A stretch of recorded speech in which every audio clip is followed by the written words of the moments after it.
Please help me welcome Cavanah!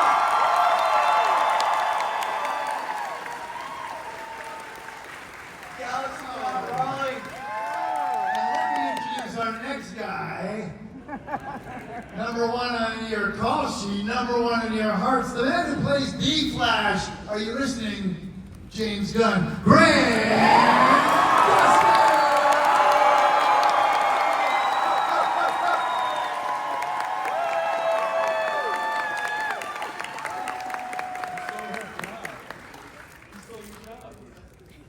Just got him a job. What were you gonna say? Did you have a better tone than that? No, not at all. All right. You were solid, right? Yeah, you want to I want half your fee. Oh, I'm joking. half of nothing is. No. Nothing. I want nothing. Just happy to be here. So welcome to Raleigh. Hey, Raleigh! Thank you. These folks treat you well. It's been great. Yeah. It's crazy out there on the floor. I can't even like walk through the floor. I know you guys can't tell. This literally goes all the way back to that back wall that you can't see. There's just people everywhere spilling out here. You see it back there. We don't want you any less. We love you. I mean, with all the other noise and comic, movies and this, that, and the other, did you expect this?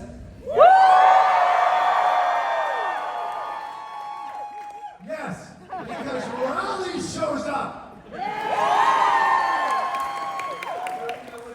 With Superman and Batman and Spider-Man and all the other things out there, and there's the Flash, and it doesn't necessarily scream, all the way at the top. So to have this fandom that has supported you, and over the past decade, Yeah, plus. Yeah. yeah, is pretty incredible.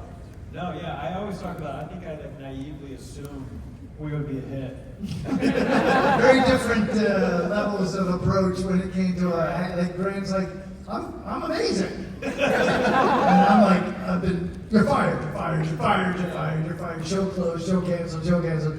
And I went into it going like, it was literally Berlanti who went in the whole thing. We were like, movie out in 7 episodes. Movie canceled. And he was like, no, we're going to be a hit. And he was right and I was wrong. So that's all. Were you guys comic book fans while you were growing up? I didn't read comic books growing up, but I was a big fan of the genre. Like I've always been a huge. I think most people know I'm a big Superman fan since I was a little kid. Mostly like Christopher Reeve was like my earliest hero. Oh, yeah. I watched a lot of the animated stuff, the cartoons, and but I didn't read a lot of comics growing up. So I just kind of read as much as I could once I did cast. And yeah, and there's a lot to read. That's what There's a lot in the canon. Yeah. Yeah, I was a Batman guy, but I, like Grant, just wasn't as knowledgeable. I didn't know how much of the all-encompassing Flash stuff was. So it was an education for both of us. It was great, though. But do you feel that not having a character that was based on a previous book, you were fortunate enough that you were able to put your own spin on it without having to live up to somebody else? Yeah, I wasn't following in Christopher Reeve's footsteps, so like playing, there's only so many arch villains to go around, like the Joker, the Batman, like Superman. So to be like for Flash, the Reverse Flash, it was, I think more than anything, I was just grateful for that opportunity. You don't go in it going like, oh, I get to put on a cool super suit one day and like get to be like, playing off an iconic character. So really, gratitude is the sort of like the main thing. Super suits aside, if you two, Grant and Tom, if you two were to have a new buddy series television show, Well, what do you think would be the base of that show? go ahead. All right. Well, there'd be a couple of idiots. Yeah. It's not much Yeah. wrong. So that's right. Yeah. Who are the most inept bank robbers in history, right? Yeah.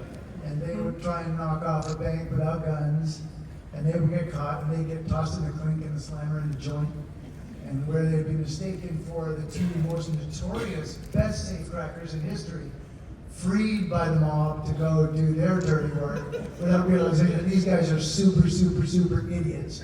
And then it would be just a really fun, great buddy thing called Bad Heist. That's just off the top of my head. Wow.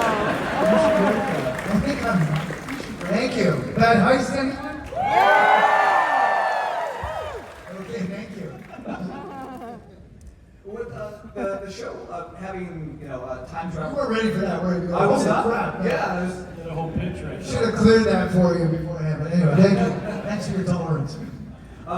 with time travel being a theme of the show, and I want to ask you, there's a lot of time travel shows and movies. I'm going to ask you your favorite method of time travel, whether it's TARDIS, DeLorean. What is your favorite? Hot tub.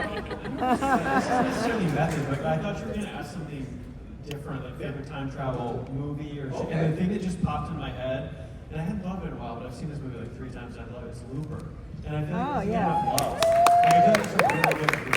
And it's like a really interesting form of time travel too, for an interesting reason. And you've seen that, right? Yeah, I love that. Yeah. I don't know, but I think Super Speed is my favorite version of time travel. My calculations are correct. By the time this baby hits 88 miles an hour, we're going to see some serious shit.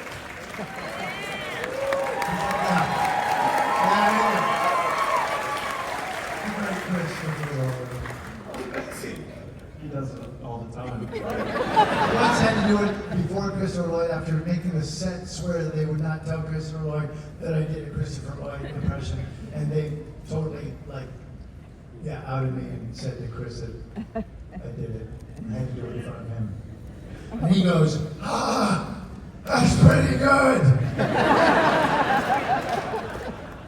I feel like if there was going to be a Back to the Future 4, I think I'm looking at the cast right here. A lot of pitches right now. Yeah, that's great. Great stuff. Getting sued right now. I'm going to quit talking now. We're going to go to our fans. Yeah. We're going to answer some of our questions from our fans. Hello! To me, while I was kind of embarking on my journey with it, because I still have imposter syndrome, and I really had it when I was starting out on The Flash, where I to this day don't really understand how I got the opportunity to play the character, and I felt really lucky. And there was it's a very common saying, but his mom said to him that luck is just when preparation meets opportunity.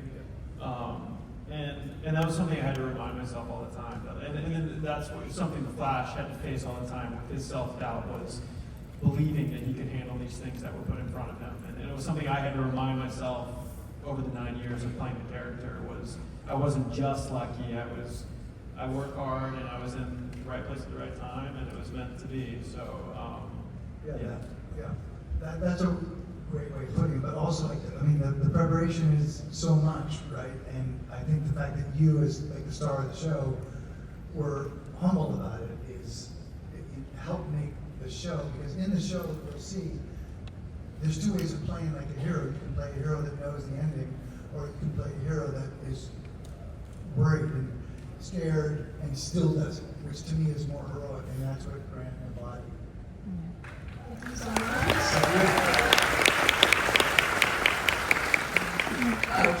Hi, I'm Blake. Hey, Blake. My question is kind of both of you. First off, rest in peace, H.R. Wells. First and foremost. I mean, Come on. Thank you. But my question to both of you is, Tom, you played various versions of Wells, and I'm wondering, for both of you, how did you get the character and play the different Wells differently, and how did you react to them separately? I get a lot of people come up and we talk about it, are like, whoa, how did I get a lot of, I don't know what the right word is, maybe credit for it, which I don't deserve. I honestly feel like that was an opportunity and a privilege, and if you're fortunate to be in a long-running show, almost always you're not playing, 10 characters, right? So that challenge was awesome, and I was grateful for it. I did not find, to me, they're all like HR and Sherlock, and they're all Harry. They're all just right there, and so accessing, Grant will back me up. I think once you have the character, you can access it anytime you want.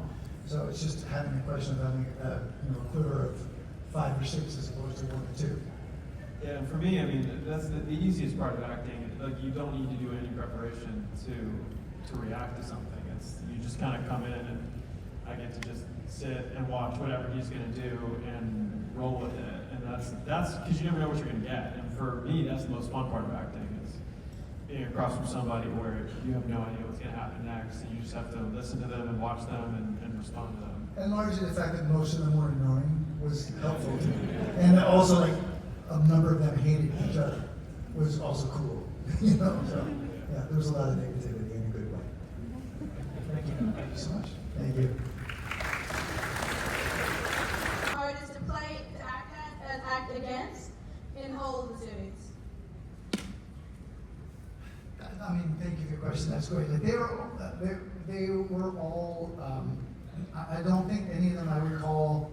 Is it characters that I kind of you create, and so they all had. I liked kind of playing all of them. It's a politically correct answer, but it's also true. The one that I was playing that day, I was grateful to be playing. I didn't play HR, in which I was playing Nash, I didn't play Sherlock, in which I was playing Nash. You know, so I was just grateful to be playing them. I found it enjoyable. You know, as much as annoying as it was for others.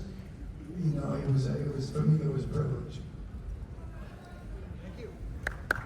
Something from How to Train Your Dragon. I guess there was a thing on these younger kids showed me that on the internet saying you should play this villain guy from How to Train Your Dragon. I was like, oh, I would love to. I guess they're gonna make a couple more movies, so maybe that one. That's not a comic book. Oh. You see what I'm doing, but you have to be like, just a jerk about it. I'm trying to get us some damn jobs. Thank you. Hi, what's your name? Howdy, my name is Isaac.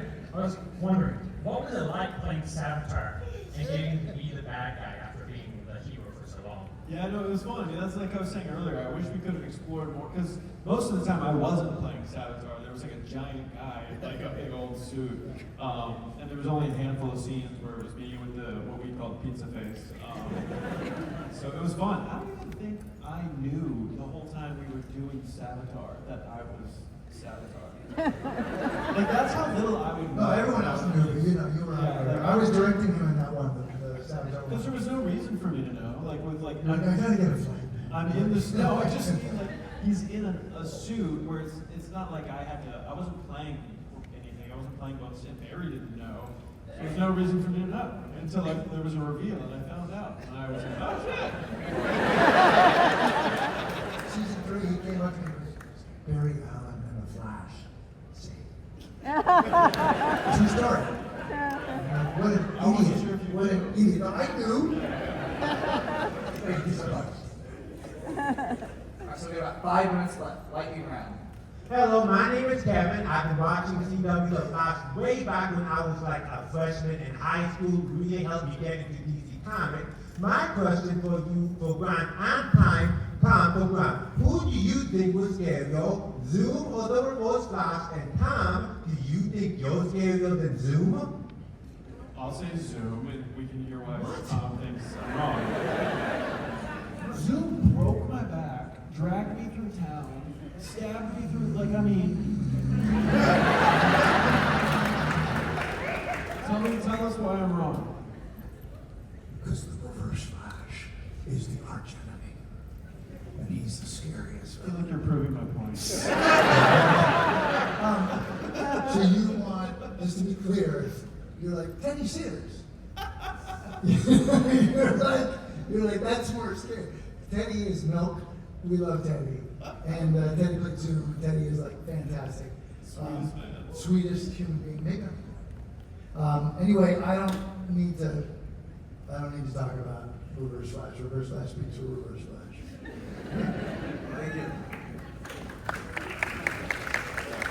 Pretty annoying, isn't it? Yeah, sure. Get up there in front of a couple thousand people.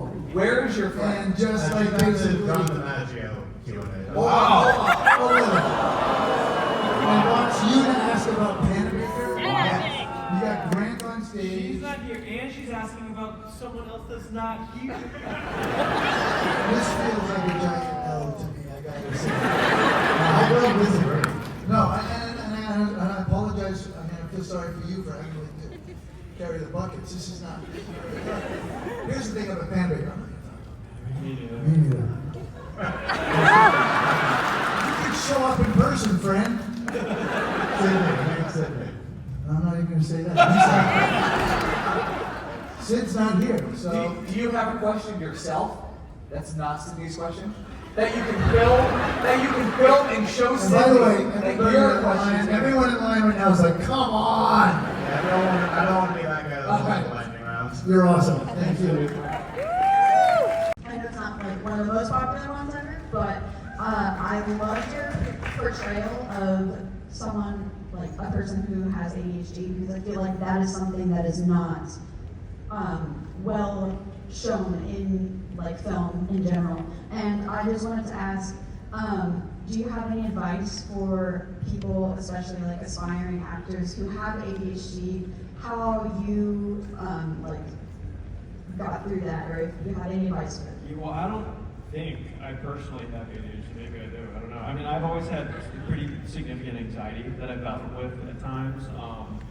And no, I mean, I wish I had great advice to give because I want good advice for myself. But I mean, I just try to, as best as I can, stay present. I mean, I kind of touched on it earlier, where I can be a